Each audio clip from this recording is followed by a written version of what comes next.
So we're going to continue with more problems. Right here, I actually gave you a blank table because I want you to be able to begin from the beginning. So I want you to start with the table, and using the table, creating the table, then you guys can scale and find the equivalent ratios and make sure everything is correct. So Matt ate 66 hot dogs in 12 minutes. So we have hot dogs here, we have minutes here. So we're gonna fill out the information we know. They told us that he ate 66 hot dogs in 12 minutes. So that's the important information I'm gonna fill out. 66 hot dogs in 12 minutes. What I wanna know now is how many hot dogs did he eat in 2 minutes?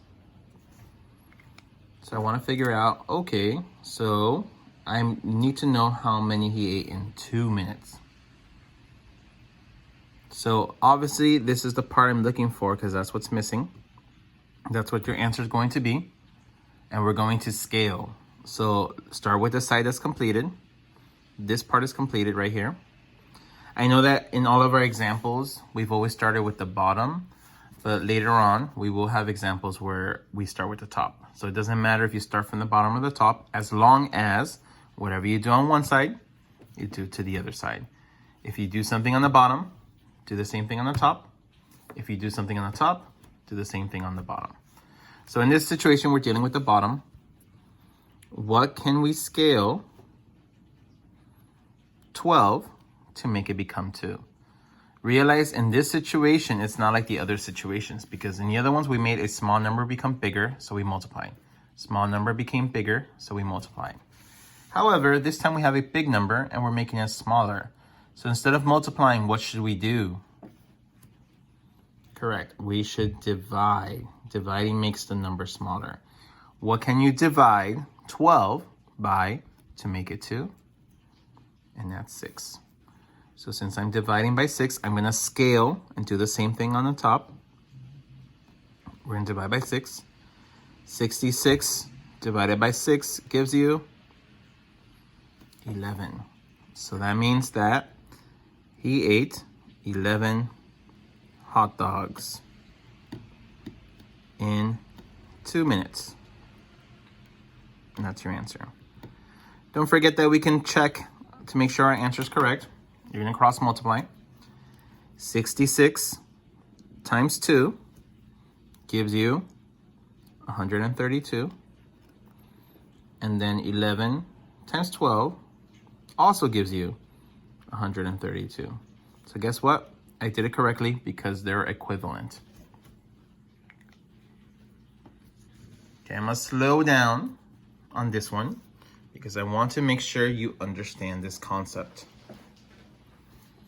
Cans of corn are 10 cans for $4. 10 cans for $4.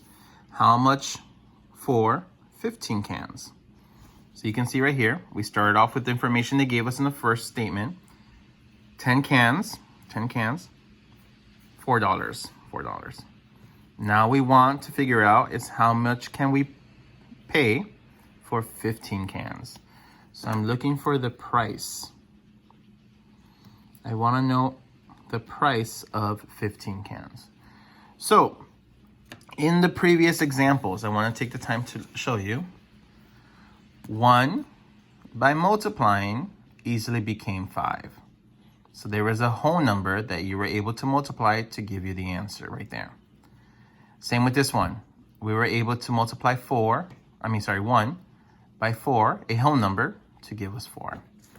Even in this problem, even though we divided, same concept. We were able to divide 12 by a whole number, 6, to give us 2. This is where we have a little problem. There is nothing that you can do to make 10 become 15. 10 to become 15, there's nothing we could do. You cannot multiply any whole number to give you 15. So we have an issue with scaling because we don't know what we can multiply 10 to make it become 15. And then we can't use the bottom because the bottom is incomplete. So this is the little trick we're gonna do. We're gonna add a column in the middle. And in that column in the middle, I want you to simplify this number. So we're going back to simplification. We're going back to GCF. What are common factors of 10 and 4? What can you think of? There are common factors of 10 and 4. If you said 2, you're correct. So what I'm actually going to do is I'm going to divide by 2. I'm going to divide 10 by 2, which gives me 5. Then I'm going to divide 4 by 2, which gives you 2.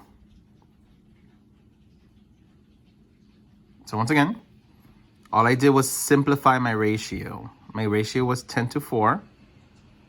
So I simplified it by dividing both numbers by 2, because scaling means you have to divide by the same number. So now I have a new set of numbers. Look at this new set of numbers. We have 5 and we have 2. We added this new set of numbers. If you look at it, 5 can easily become 15. 5 can become 15. So that was the issue we had. Before we added this column in the middle, 10 couldn't become 15, so we were struggling. So we divided by 2. We divided by 2 and they gave me new numbers. Now if we look at the new set of numbers, that means I could ignore the original ones. If we look at the new set of numbers, we realize that now we have a complete set that works. 5 can become 15 by multiplying by 3. So we're going to multiply by 3. And whatever you do to the top, do to the bottom. So 5 times 3 gave me 15. That means that 2 times 3 will be 6. And there you go. Your answer is $6 for 15 cans. Now we can check. All of these 3 should be equivalent ratios, so we can check. 10 times 2 is 20. 5 times 4 is also 20. So that checks out. Now let's try the new set. 5 times 6 is 30, but 15 times 2 is also 30, so that checks out. So realize that now by using that middle, by using this middle right here, we were able to come up with a new set of numbers that were easily able to be scaled. So that's what happens when you can't scale the 10 to 15. You just add a little step in the middle where you simplify, and after you simplify, you can figure it out.